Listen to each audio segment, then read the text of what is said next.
Good morning students. आज हम लोग परमाणु संरचना के विभिन्न मॉडल्स के बारे में पढ़ेंगे। देखिए, पिछली क्लास में हमने परमाणु के अपरमाणु कणों, इलेक्ट्रॉन, प्रोटॉन और न्यूट्रॉन के बारे में पढ़ा था। इलेक्ट्रॉन, प्रोटॉन, न्यूट्रॉन की खोज, उनके द्रव्यमान, उनके आवेश, उनके E/m को हमने पढ़ा था। समस्थानिक पढ़ा, समभारिक पढ़ा, क्या उनके भौतिक गुणधर्म भिन्न होते हैं, क्या उनके रासायनिक गुणधर्म भिन्न होते हैं, द्रव्यमान संख्या क्या होती है, परमाणु क्रमांक क्या होता है, ये वगैरह हमने पढ़ा।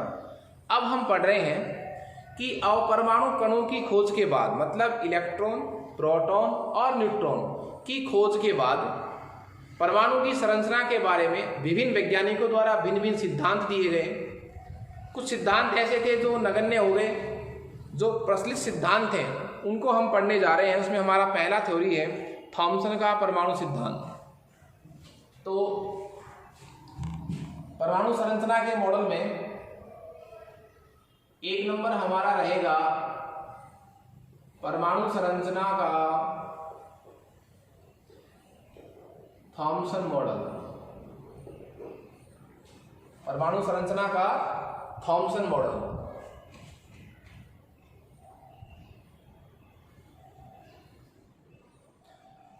देखिए, जे थॉमसन ने परमाणु की संरचना में ये बताया कि परमाणु में पूरे क्षेत्र में एक समान आवेश उसमें मिला हुआ है। मतलब परमाणु एक समान रूप से आवेशित, और वो भी कैसा, धनावेशित। एक समान रूप से धनावेशित गोला होता है परमाणु, जिसमें इलेक्ट्रॉन मध्य में धसे हुए रहते हैं। चारों तरफ एक समान रूप से धनावेश उसमें फैला हुआ रहता है। इसलिए उस मॉडल की तुलना जो है वो तरबूज से की गई। तो उसका एक नाम और भी होता है, तरबूज मॉडल, प्लम पुडिंग मॉडल भी जिसको कहा गया है, रेजिन मॉडल भी जिसको कहा गया है। तो इस सिद्धांत को अपन पढ़ने से पहले इसका एक डायग्राम डिनोट करें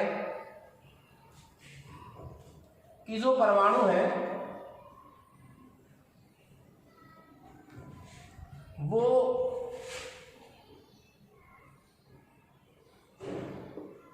धनावेशित गोला है। धनावेशित क्या है? गोला है। एक समान रूप से, एक समान रूप से आवेशित धनावेश का गोला है, जिसमें इलेक्ट्रॉन मध्य में धसे हुए रहते हैं। इलेक्ट्रॉन पर कैसा आवेश है? नेगेटिव चार्ज है, और वो उसमें धसा हुआ है मध्य में, बीच बीच में। तो परमाणु में धनावेश संपूर्ण भाग में फैला हुआ है एक समान रूप से। ऋणावेश जो है वो इलेक्ट्रॉन के रूप में मध्य में इस तरह धसा हुआ है। जो परमाणु की त्रिज्या है, परमाणु की जो क्या है त्रिज्या है, वो है 10⁻⁻10 मीटर। परमाणु की त्रिज्या कितनी है? 10⁻⁻10 मीटर।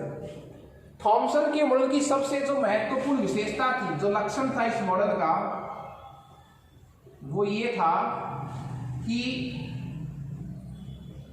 परमाणु जो है वो विद्युत उदासीन होता है। थॉमसन का जो परमाणु मॉडल है वो उदासीनता को स्पष्ट करता है।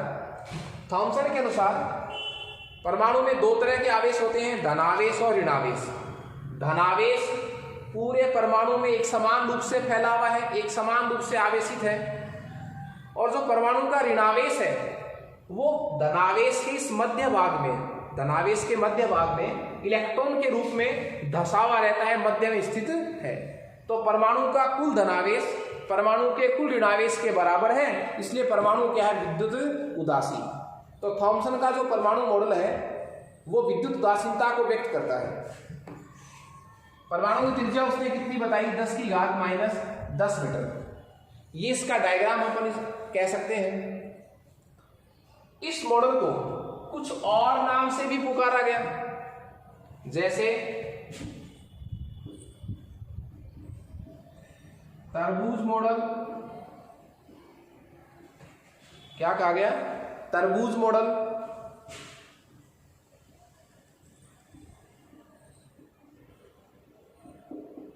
प्लम पुडिंग मॉडल, तरबूज मॉडल, प्लम पुडिंग मॉडल। देखिए नाम क्या है, तरबूज से इसकी समानता क्यों की गई? आपने तरबूज खाया होगा, तरबूज की जो गिरी होती है उसका जो लाल रेड पार्ट्स होता है वो पूरे तरबूज में एक समान रूप से फैला हुआ रहता है। उसकी तुलना तो किससे की गई?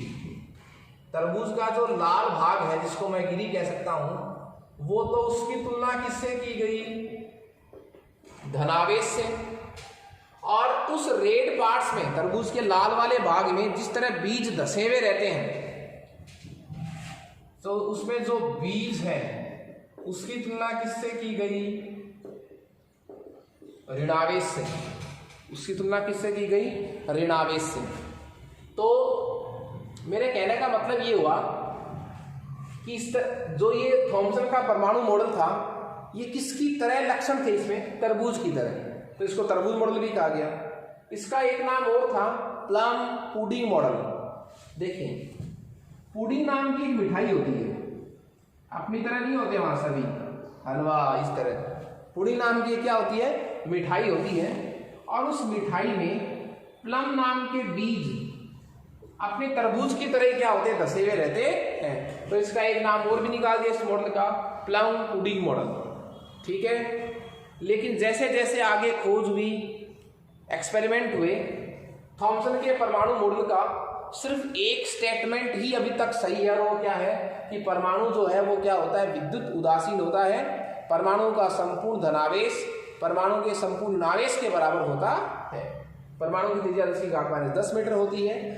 और थॉमसन के अनुसार संपूर्ण द्रव्यमान, मैं ये भी कह सकता हूं, थॉमसन के अनुसार संपूर्ण द्रव्यमान परमाणु में एक समान रूप से फैला हुआ रहता है, एक जगह केंद्रित नहीं रहता है। ओके,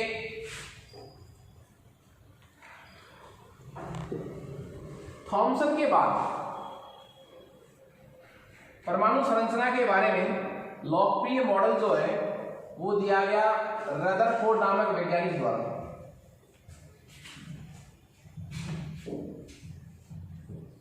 रदरफोर्ड नामक वैज्ञानिक द्वारा।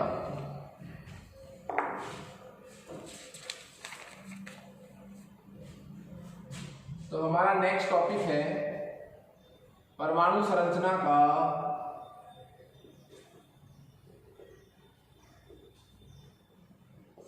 Rutherford model.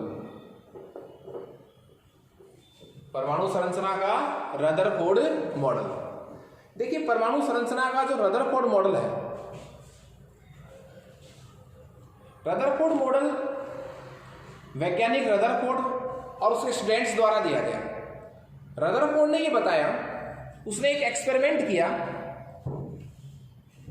जिसको रदरफोर्ड का अल्फा कण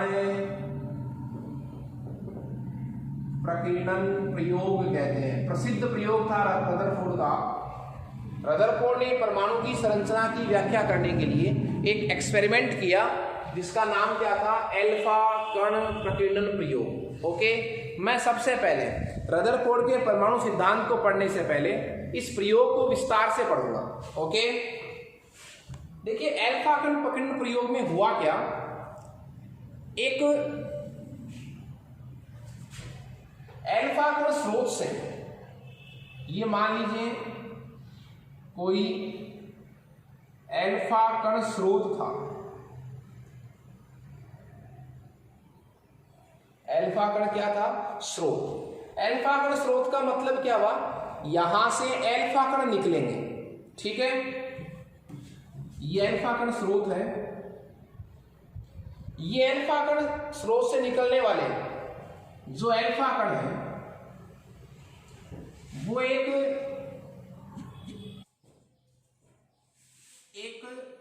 सोने की पर्णिका जिसकी मोटाई कितनी थी?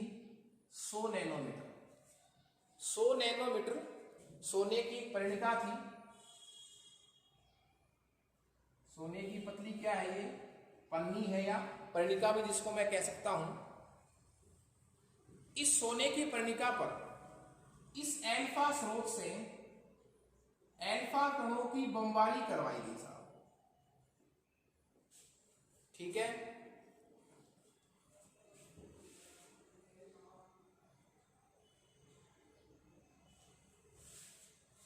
पन्निका के बाहर की तरफ एक फोटोग्राफिक प्लेट रखी गई।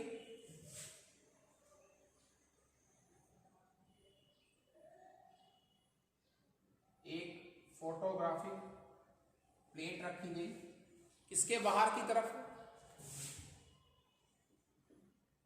फोटोग्राफी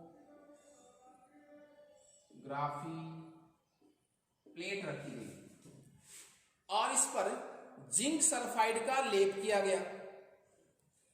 इसका लेप किया गया, इस पर ZnS का लेप किया गया साहब, ताकि जब एल्फा कण टकरा कर इस पर टच हो तो चमक उत्पन्न हो, स्फुरदीप्ति उत्पन्न हो। तो रदरफोर्ड का ये एल्फा कण पकड़न प्रयोग था जिसमें उसने किसी एल्फा स्रोत से एल्फा कणों को, जिनकी एनर्जी बहुत अधिक होती है, उनको इस पतली पन्नी पर आक्रमण किया, डाला। ये जो एल्फा कण है, ये इनमें से कोई एल्फा कण इससे टकरा कर जब इस पर टच होता है तो स्फुरदीप्ति उत्पन्न होती है, चमक उत्पन्न होती है। ये सोने की पतली पन्निका थी जिसकी मोटाई कितनी है? 100 नैनोमीटर। ये इसका एक्सपेरिमेंट था। इसी एक्सपेरिमेंट को अपन इस डायग्राम को और अधिक थोड़ा सा ओपन कर सकते हैं कि हुआ क्या था इसमें। जैसे ही सोने की पतली पन्निका पर एल्फा कणों की बमबारी करवाई गई, एल्फा कणों की क्या करवाई गई? बमबारी करवाई गई। तो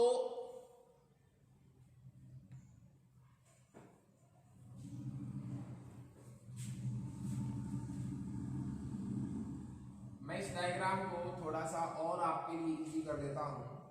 आपने पढ़ा भी होगा 9th 10th में भी इसको।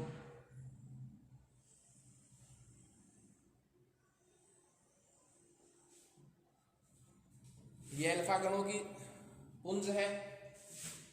ये क्या है? अल्फा कणों का पुंज और सोने के परमाणु हैं।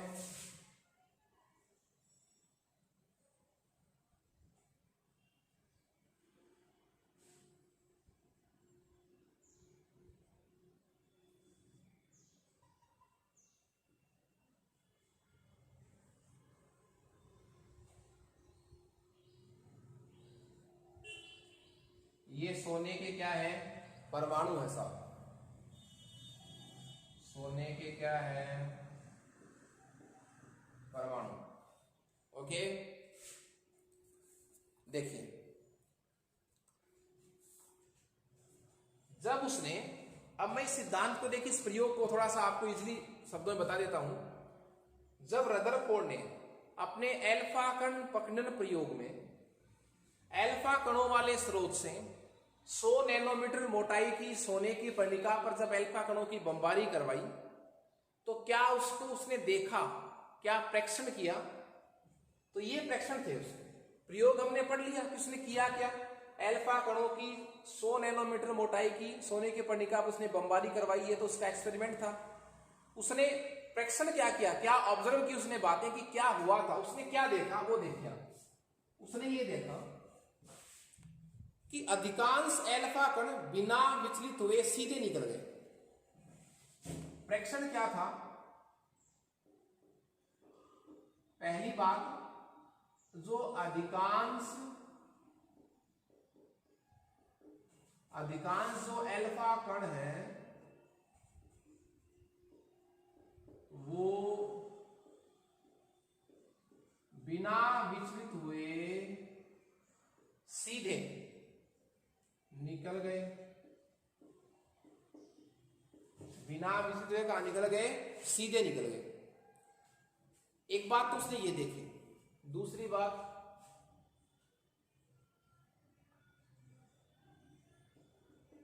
कुछ कण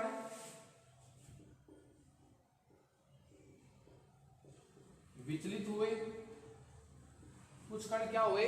विचलित हुए, और हजारों कणों में से एक कण, 10,000 20,000 कणों में से हजारों कणों में से एक कण, ओनली एक कण 180 डिग्री पर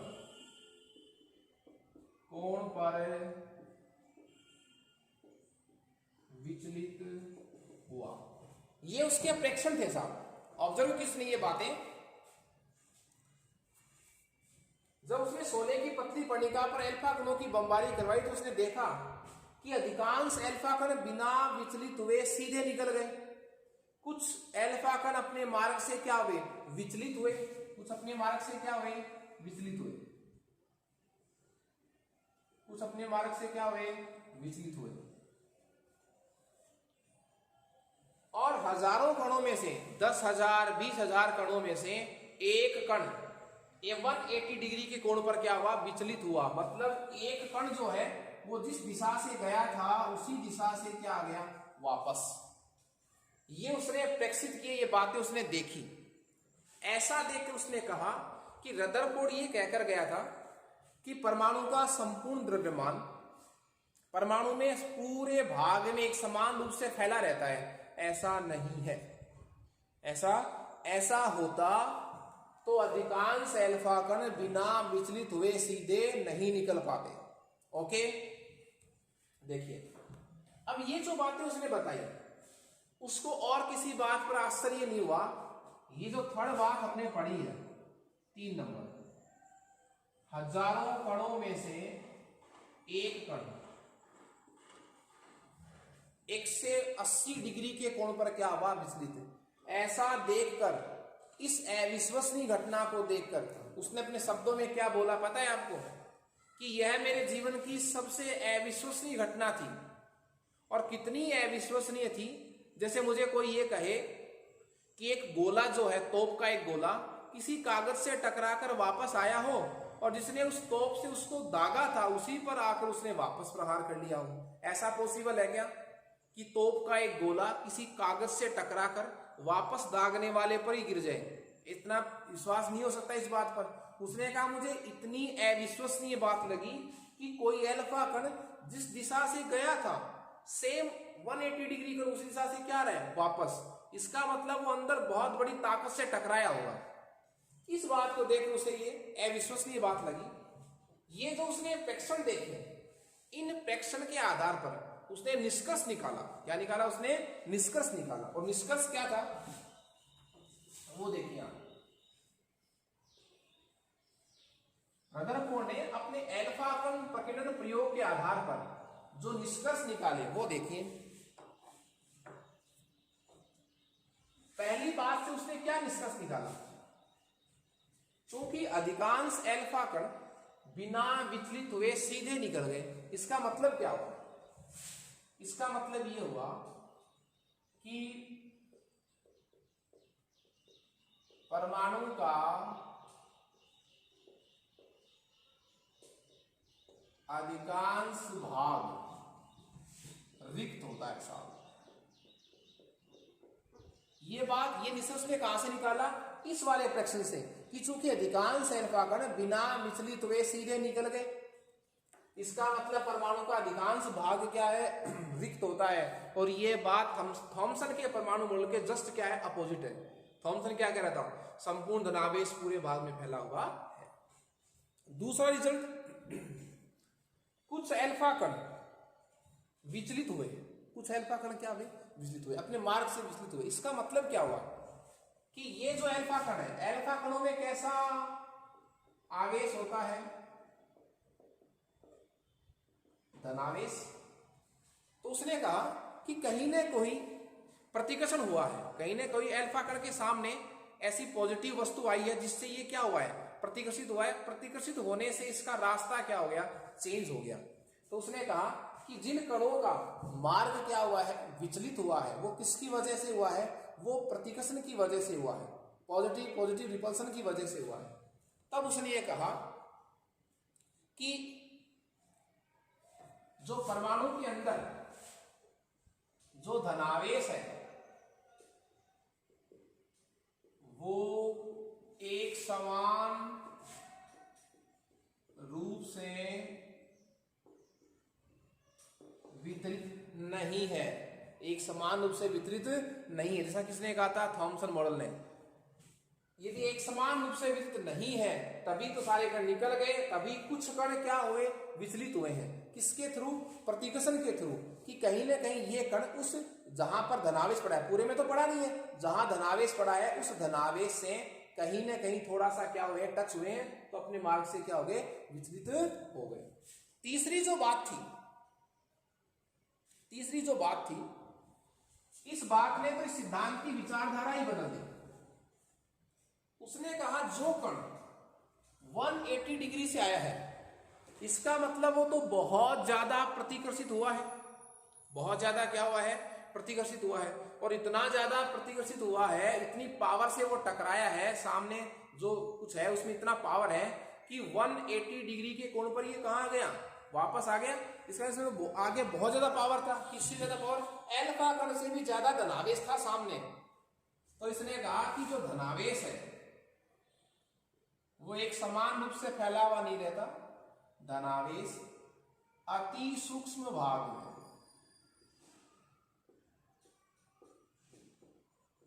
अति सूक्ष्म भाग में जमा रहता है, एकत्रित रहता है, संकेंद्रित होता है, जिसे क्या कहा गया, नाभिक कहा गया। तो नाभिक की खोज किसने की, रदरफोर्ड। उसने नाभिक की त्रिज्या का मान बताया 10⁻15 मीटर, 10⁻−15 मीटर, और परमाणु की त्रिज्या कितनी होती है, 10⁻10 मीटर। तो ये उसने कंक्लूजन निकाले, कहां से, एल्फा कण प्रकीर्णन प्रयोग के इंट्रैक्शन के आधार पर उसने कुछ निष्कर्ष निकाले कि परमाणु का अधिकांश भाग रिक्त होता है, परमाणु में संपूर्ण धनावेश एक समान रूप से वितरित नहीं होता, जो धनावेश है वो बहुत छोटे से भाग में केंद्रित रहता है, एक जगह सारा धनावेश फैला हुआ नहीं रहता, एक छोटे से भाग में केंद्रित रहता है, जिसको मैं क्या कहूँ, नाभिक कहता हूँ, उसमें फैला हुआ है। और जो इलेक्ट्रॉन है वो नाभिक के चारों तरफ चक्कर काटते हैं, जैसे पृथ्वी चक्कर काटती है सूर्य की चारों तरफ। तो ये परिप्रेक्षण थे और ये क्या थे, उसके निष्कर्ष। इन निष्कर्षों के आधार पर थॉमसन ने अपना परमाणु मॉडल दिया। ये तो प्रयोग हमने पढ़ा था, एल्फा कण प्रकीर्णन प्रयोग। उसके बाद ये प्रेक्षण था, और प्रेक्षण के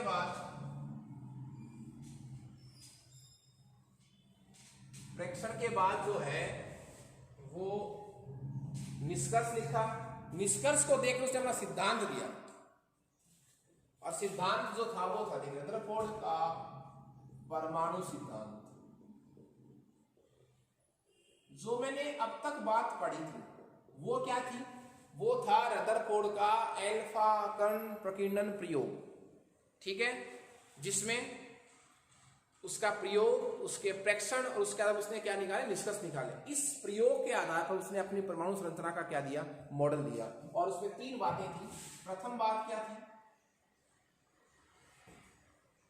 कि परमाणु का जो अधिकांश भाग है वो कैसा है, रिक्त है। परमाणु का अधिकांश भाग क्या है, रिक्त है। जो धनावेश है वो एक छोटे से भाग में केंद्रित रहता है, जिसको क्या नाम दिया गया, नाभिक नाम दिया गया। परमाणु में जो ऋणावेश है वो किस रूप में है, इलेक्ट्रॉन के रूप में। परमाणु में जो इलेक्ट्रॉन है वो किसके चारों तरफ, नाभिक के चारों तरफ। कैसे मार्गों पर, वृत्ताकार मार्ग पर क्या लगा रहे हैं, चक्कर लगा रहे हैं। इलेक्ट्रॉन जो है वो नाभिक के चारों तरफ वृत्ताकार मार्ग पर क्या लगा रहे हैं, चक्कर लगा रहे हैं। और वृत्ताकार मार्ग पर जो चक्कर लगा रहे हैं, इन चक्करों को, इन वृत्ताकार मार्गों को उसने क्या नाम दिया, कक्ष, या मैं जिसको क्या कह सकता हूं, ऑर्बिट, या क्या कह सकता हूं, कक्षा, या क्या कह सकता हूं, सेल। ठीक है। तीसरी बात, ये जो इलेक्ट्रॉन है, ये जो क्या है, इलेक्ट्रॉन है, ये इलेक्ट्रॉन पर कैसा आवेश होता है, नेगेटिव। नाभिक में कैसा आवेश होता है? पॉजिटिव। इलेक्ट्रॉन नाभिक से विद्युत आकर्षण बल से क्या रहते हैं? जुड़े हुए रहते हैं। तो उन्होंने ये बताया कि जो इलेक्ट्रॉन है उनके बीच और नाभिक के बीच प्रबल आकर्षण बल रहता है, जिसको मैं स्थिर विद्युत आकर्षण बल भी कह सकता हूं, वो रहता है इनके बीच। इसलिए ये आपस में क्या करते हैं? इस नाभिक के चारों तरफ क्या काटते रहते हैं? चक्कर काटते रहते हैं।